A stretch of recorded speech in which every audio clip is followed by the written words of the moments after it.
네? 자, 오늘도 산상수훈입니다. 이제 2, 3주 정도 더 하면 끝이에요. 그래서 오늘은 5장 21절부터 48절까지의 내용, 제목은 더 나은 의로움, 곧 온전함이라는 제목으로 진행해 보겠습니다. 그래서 오늘 우리의 질문은 이런 질문을 가져와 봤습니다. 이런 유형의 사람은 참 별로입니다. 이런 사람이랑은 같이 지내고 싶지 않습니다. 어떤 사람인지 각자 마음속에서 내가 겪어보니 이런 사람은 참 별로더라. 이런 성향의 사람, 이런 성격 혹은 이런 모습은 별로 함께하고 싶지 않다. 내 모습이 어떤 건지 잠깐 생각해 봤으면 좋겠습니다.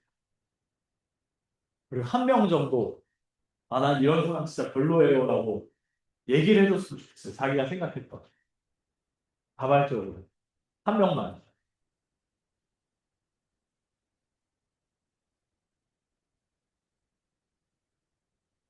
누구? 재밌네. 자만하는 사람. 자만하는 사람. 약간 자만하는 사람이 약간 별로인 이유는 혹시 꼴 보기 싫다? 어떻게 무슨 생각한 거를 그지? 어, 좀 자만하면 꼴 보기 싫죠? 그렇게 그런 그보다 더 좋은 근데 너무 좋은 방법을 잘 없죠. 또 요즘 이제 이 20, 30대 사이에서 이제 설문조사를 해보니 제일 싫어하는 게 내로남불. 그죠? 위선자들을 정말로 싫어한다고 그런 통계가 많이 있더라고요. 그러니까 우리는 기본적으로 말한 대로 자만하고 이렇게 너무 수액 하면서 이렇게 자기를 드러내는 사람을 별로 좋아하지 않고 또 자기를 드러낸 모습과 실제 모습이 다른 걸 또한 별로 좋아하지 않습니다. 그런 사람들을 굉장히 싫어요, 우리는. 자, 그런 질문 속에서 한번 오늘 말씀을 시작해 보려고 해요. 그래서 먼저는 지금까지의 내용들 한번 복습을 하고 시작을 해보려고 합니다. 산상수훈의 목적은 두 가지입니다. 두 가지. 첫 번째로는 이 땅에서 정말로 행복한 삶이 무엇인지를 가르치기 위해서 산상수훈은 주어져 있어요. 정말로 복된 삶이 무엇인지 가르치기 위해서. 그리고 두 번째로는 그 가르쳐 주신 정말로 복된 삶으로 정말 행복한 삶으로 여러분을 초대하기 위해서 이 산상수훈 말씀이 주어졌다고 나눴어요. 그래서 그걸 요약한 게 이 나눠드린 유인물의 가장 첫 성경 구절, 회개하라, 천국이 가까이 왔느니라. 천국이 가까이 왔기 때문에 이제는 너희가 생각하던 좋은 삶, 행복한 삶의 관념을 바꿔봐. 그리고 내가 제시하는 행복한 삶으로 너희 한번 초대되어 보지 않을래? 라는 겁니다. 자, 그러면 정말로 행복한 삶이 뭐냐? 이 땅에서 영원한 하나님의 나라를 준비하면서 사는 삶을 예수님은 정말로 행복한 삶이다 라고 얘기하고 계십니다. 그리고 그 정말로 행복한 삶은 이 땅에서 예수님을 주인으로 믿으며 그분의 제자로서 살아가는 삶. 그래서 지난주에 뭐라 그랬죠? 두 단어? 소금과 빛으로 이 세상에서 살아가는 삶. 그 삶으로 초대하고 계신 겁니다, 우리를. 자, 그러면서 제자들을 부르시면서 예수님이 이렇게 얘기를 하세요. 너희 나를 따른다. 너희들의 의로움이 서기관과 바리새인보다 더 낫지 않으면 5장 20절 말씀입니다. 결코 천국에 들어가지 못하리라 라고 얘기를 하세요. 자, 그러면 이 말씀을 우리가 딱 읽었을 때 드는 생각이 뭐냐면 이거 너무 무리한 무언가를 요구하고 계신 거 아닌가? 라는 생각이 들 수 있어요. 이거를 하면 이게 되는 거구나 라고 우리가 이해하기 쉬워요. 근데 5장 전체 맥락에서 이제 보면 그렇지 않다는 걸 알 수 있습니다. 저희 지지난주에 5장에 대해서 나눴던 게 뭐냐? 복 있는 사람들 쫙 8가지를 읽었었어요. 그 내용을 잘 생각해 보면 어떤 사람이 천국을 갖게 되나요? 바로 심령이 가난한 사람입니다. 어떤 사람이 천국에서 위로를 받나요? 애통해하는 사람입니다. 어떤 사람이 천국에서 땅을 유업으로 받는가? 바로 온유한 사람입니다. 그리고 어떤 사람들이 천국에서 배부르게 되는가? 의에 줄이고 목말라 했던 사람들이라고 예수님은 말씀하셨어요.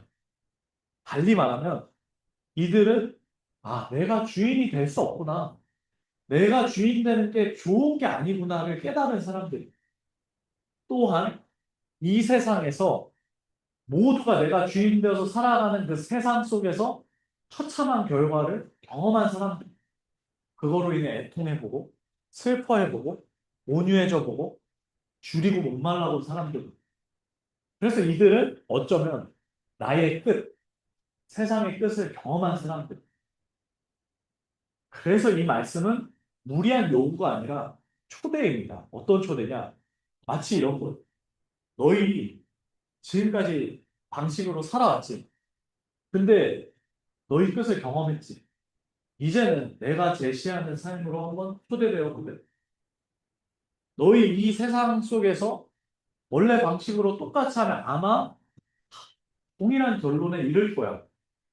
그러니 이제는 돌이키고 다른 방법을 찾아보지 않을래? 라고 물어보시고 초대하시는 거예요.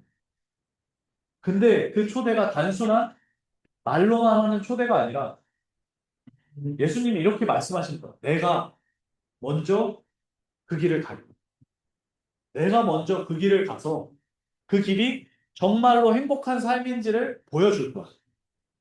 내가 십자가에 못 박혀서 온유해지고 심령이 가난해지고 애통해질 거야. 근데 그 십자가 끝이 아니라는 것 또한 부활을 통해 보여줄 거야. 그래서 그 부활로 말미암아 내가 말하는 영원한 하나님의 나라가 정말로 있다는 것 또한 너희에게 보여줄 거야. 그 십자가와 부활, 내가 이룬 그 십자가 부활을 볼 때 너희는 이 삶에 초대되어 볼래? 라고 묻고 계시다는 거예요. 그렇기 때문에 이 산상수훈 말씀은 예수님의 십자가와 부활 속에서 이해가 되어져요. 그리고 여기 이 말씀을 직접 듣고 있던 자들도 이 당시에 변화되지 않았어요. 예수님의 십자가와 부활을 경험한 뒤에 변화되었어요. 자, 그러면 이제 오늘 말씀 속으로 한번 들어가 보도록 하겠습니다. 이 이해 속에서. 자, 그러면 먼저 오늘 말씀이 21절부터 48절이라 굉장히 길어요. 다 읽진 않겠습니다. 근데 어떻게 이루어져 있는지를 제가 간단하게 설명을 해볼게요. 먼저 20절에 오늘 본문 직전에 예수님이 너희 의로움이 서기관과 바리새인보다 더 낫지 못하면 천국에 들어가지 못하리라 라고 선언하셨어요. 그리고 그 뒤에 6가지 더 나은 의로움을 확인할 수 있는 상황들을 제시하세요. 분노 혹은 살인, 간음, 이혼, 맹세, 보복 혹은 복수, 그리고 원수를 향한 미워함, 증오. 이 6가지 상황을 통해 너희가 바리새인보다 더 나은 의로움을 갖고 있는지, 바리새인들의 의로움이 정말로 의로움인지를 한번 봐보자, 살펴보자라고 상황을 제시하신 거예요. 그리고 그 끝에는 어떻게 결론을 내시냐? 하나님 아버지의 온전하신 같이 너희도 온전하다라고 끝이 나요. 자, 그러면 우리가 이 바리새인과 서기관에 대해 잠깐 이해할 필요가 있습니다. 생소한 단어죠. 생소하죠, 단. 그 단어가 생소하지만 제가 간단하게 바리새인과 서기관이 어떤 사람인지 설명해 볼게요. 바리새인과 서기관들은 지금 이들이 살고 있는 세대는 그리스 로마 세대 문화권 자체가 그 당시에 이들은 하나님이 살인하지 말라 했기 때문에 정말로 살인을 하지 않고 다른 이들을 이렇게 폭력적으로 대하지도 않았어요. 그리고 더 나아가서 그리스 로마 시대에 성적으로 문란해진 도시들이 엄청 많았어요.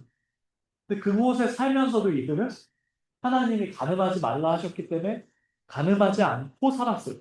자기 아내와 부부 사이 관계만 집중하고 살았어요. 더 나아가서 이들은 자신이 맹세한 것들을 어떻게든 지키며 살았어요. 그러니까 크레딧이 있는 거죠. 인생에. 그 다음 또 나아가 보면 이들은 주변에 있는 이웃들과 우리 모임하는 것처럼 같이 떡을 떼고 힘든 사람이 있으면 밥으로 도와주고 11조를 드리면서 주변 사람들을 돕고 누군가를 도우며 살아갔어요. 그리고 끝으로 이들은 어떠한 상황 속에서도 하나님께 제사를 드리며 살아갔던 사람, 예배를 드리고. 자, 그럼 여러분이 이렇게 들었을 때 어떤 사람 같아요? 되게 좋은 사람 같아요? 나쁜 사람 같아요? 되게 괜찮은 사람 같아요? 여러분이 여러분 친구 중에 되게 괜찮다 하는 사람 떠올리면 그 정도보다 더 괜찮은 사람일 수 있어요. 이 당시로 따져도.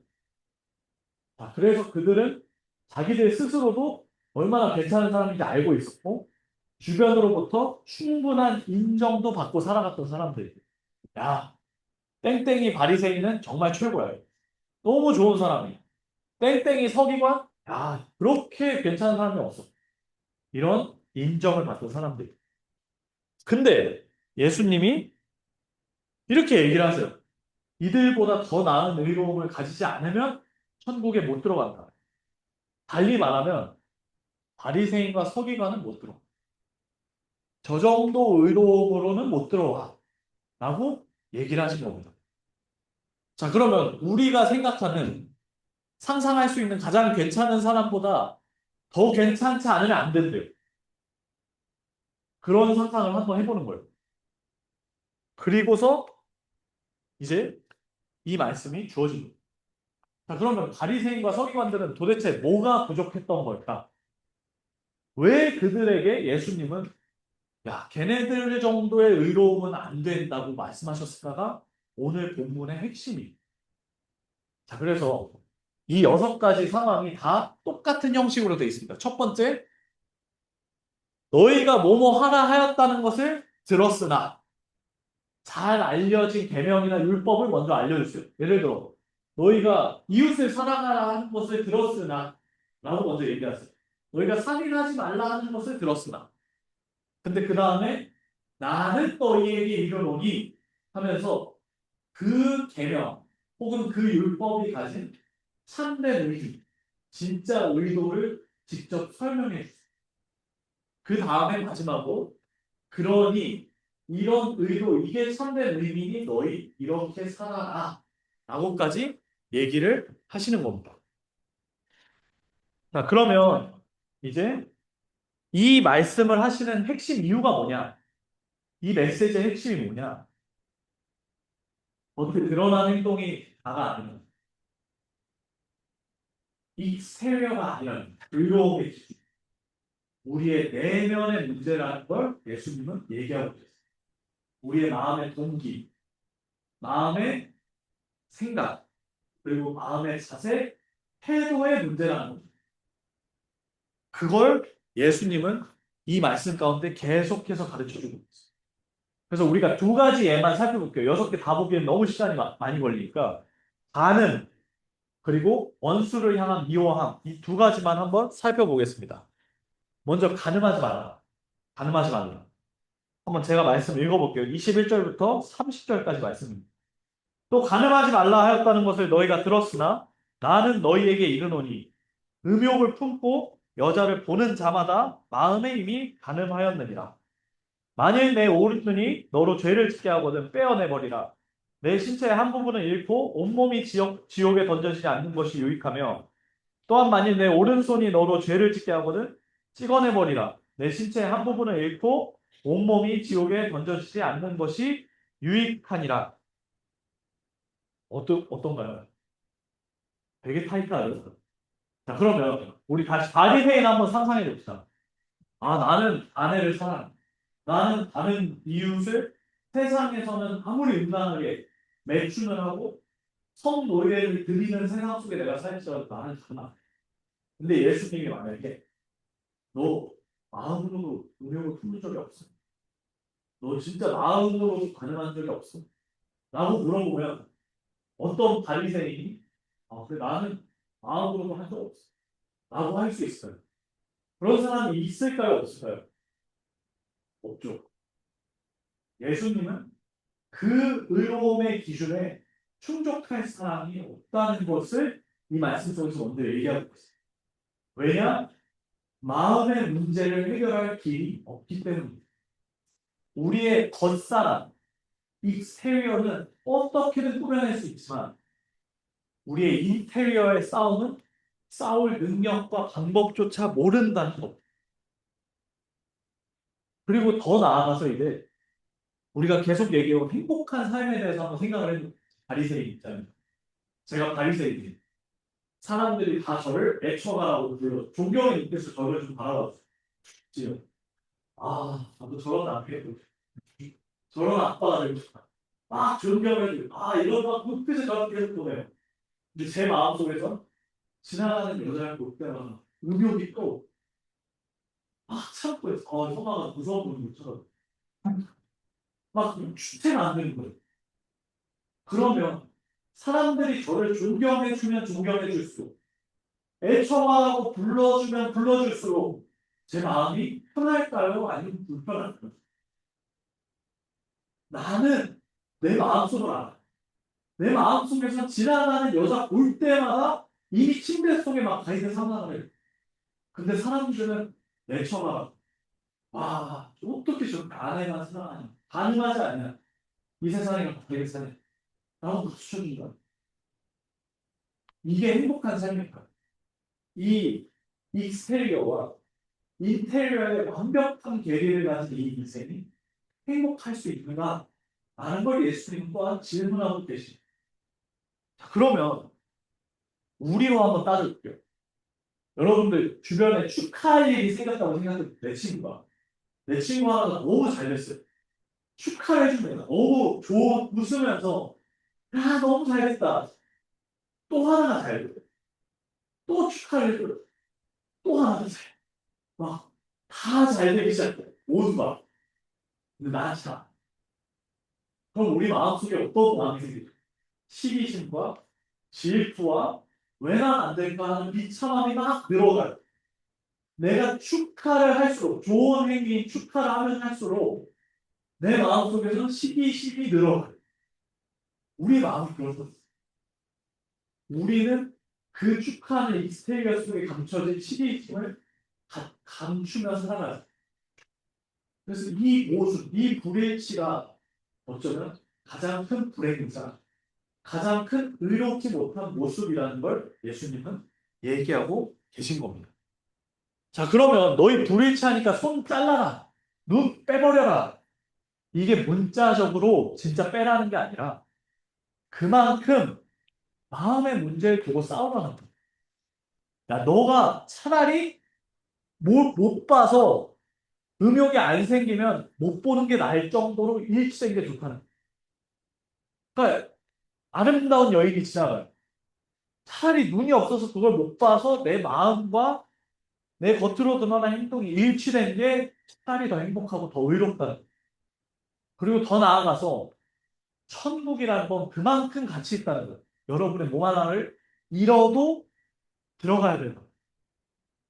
자, 그러면 우리에게 남은 질문은 그럼 이 마음을 어떻게 해결하냐라는 질문이 남아있어요. 그래서 아직 그거에 대한 답이 안 됐어요. 그 답을 이제 원수를 사랑하라는 말씀 이 부분에서 한번 찾아보려고 해요. 여러분 원수 사랑하실 수 있나요? 원수를 최근에 사랑해 본 적이 있는 사람 마음으로 이제 손을 들어. 자, 그럼 제가 이제 또 행복의 관점에서 한번 물어볼게요. 원수를 너무 미워하고 맨날 욕하는 마음으로 욕하는 사람이 있어. 친구를 만날 때마다 나쟤 이건 너무 싫어. 막 뒷담화를 내고 그런 사람이 있고 누군가 원수를 생각하면서 기도를 하는 걸 말씀 주세요. 원수를 생각하면서 진짜 사랑하는 사람이 있다고 쳐봅시다. 누가 더 행복할까요? 원수를 뒷담화하고 내가 좋아하는 사람이랑 사는 사람이 진짜로 행복할까? 아니면 원수를 위해 기도하고 원수를 진심으로 사랑하는 사람이 행복할까? 이거 경험을 안 해보면 결코 답을 해볼 수 없는 거지. 제가 경험해보니 후자가 더 행복하다.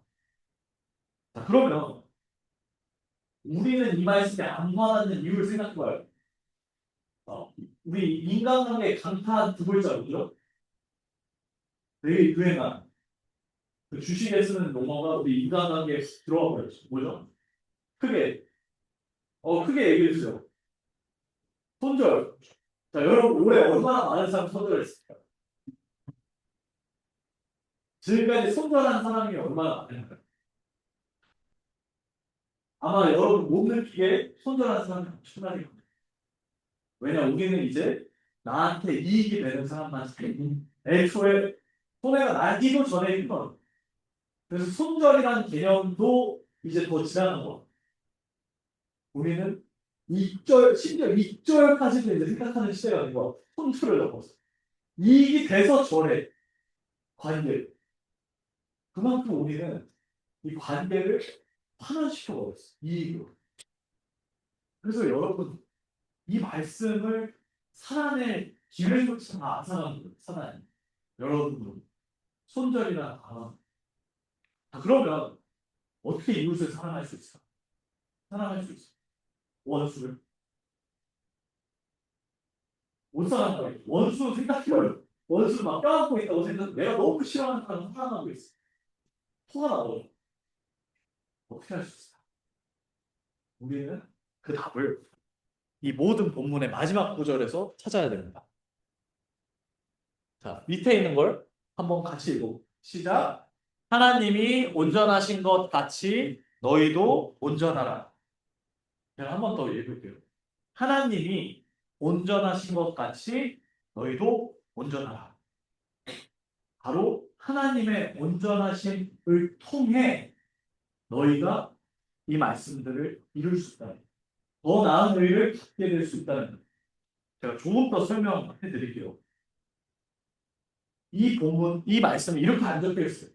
하나님은 온전하시다. 그러니 너희도 온전하라. 이거는 요구예요. 근데 하나님이 온전하신 것 같이 너희도 온전하라는 건 초대. 그 차이를 잘 구분하셔요. 그래서 이 모든 가르침의 핵심은 여러분을 향한 압박과 요구가 아니라 모방하는, 닮아. 자, 그럼 바리새인과 서기관을 왜 못했을까요?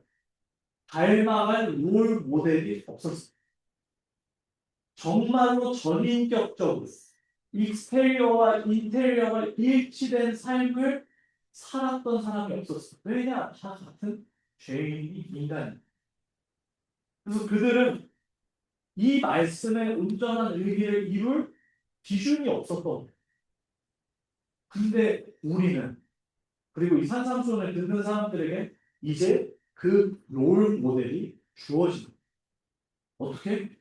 예수님이 자기를 따르던 제자들이 있어요.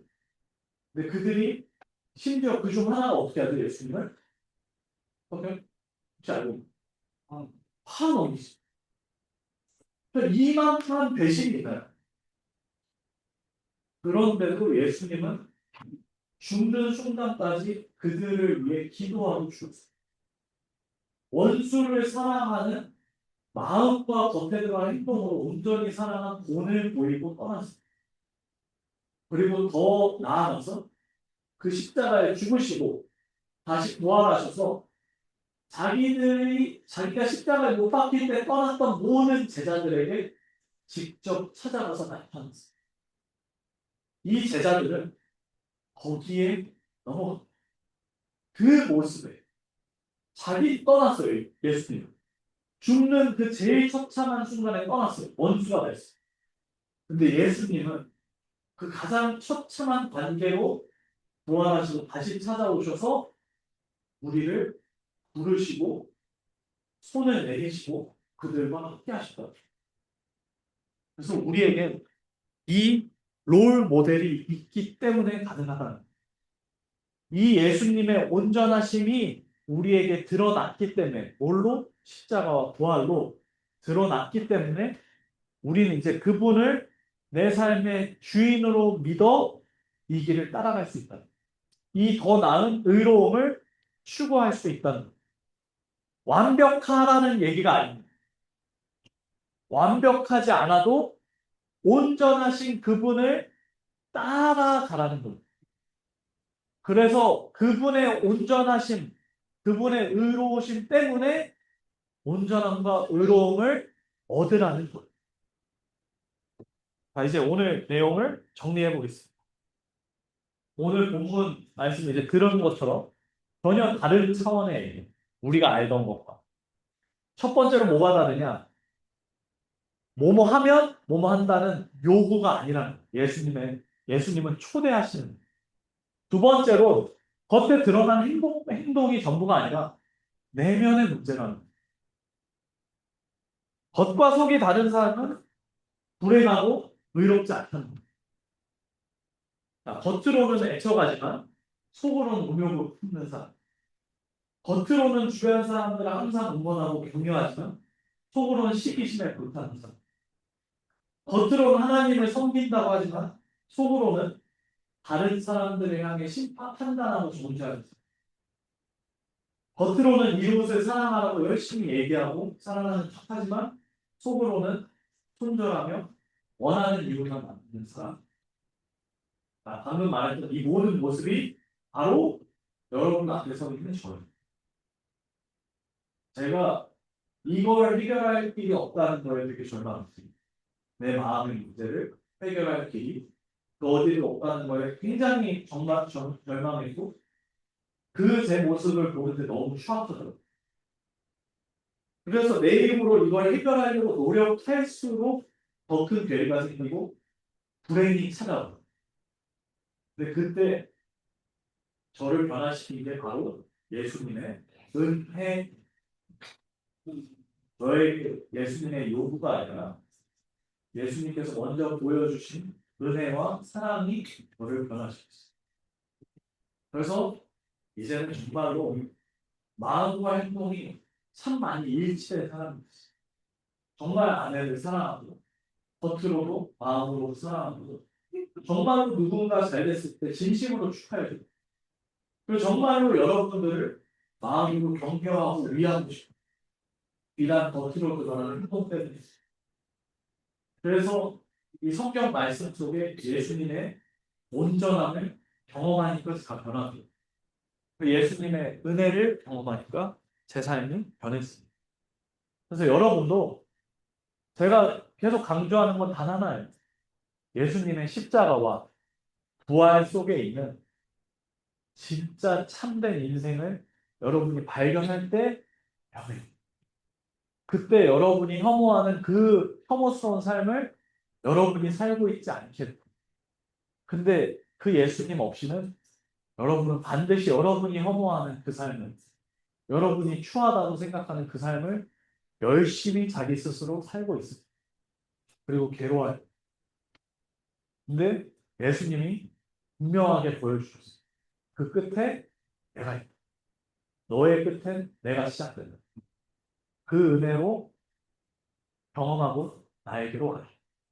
그래서 여러분을 계속 부르고 계신 거예요. 초대하고 계신 줄로 저는 믿습니다. 그래서 우리가 그 믿음, 그 초대에 반응하는 인생 되기를 저는 소망합니다. 함께 기도하겠습니다.